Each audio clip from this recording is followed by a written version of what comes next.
Tokyo is showing off to tourists. The train makes a graceful loop to show the system in all its glory.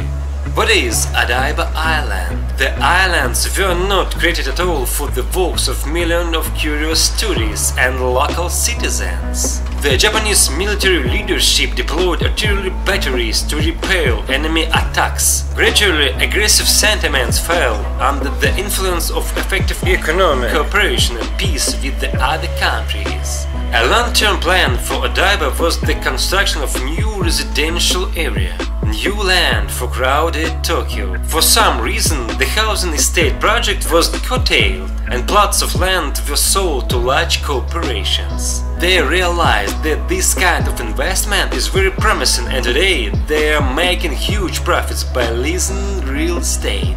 At the end of the 1990s, commercial real estate began to be built here, such as shopping centers and hotels. The most ambitious move was the new location of Fuji's headquarters. Active construction is underway on Odaiba to this day.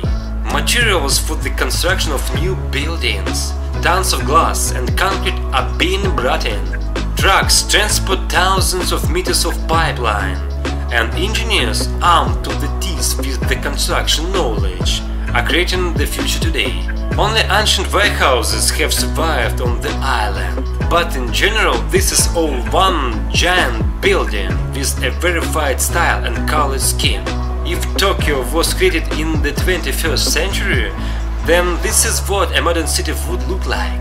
The main difference between Odaiba and most parts of Tokyo is a striking fact: lack of flashing sparkling signs, narrow picture-square streets and smells.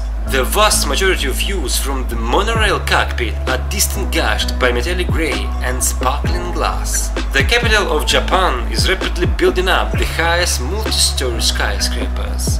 So guys, thank you for watching and welcome to Japan. Please subscribe the channel. Bye bye.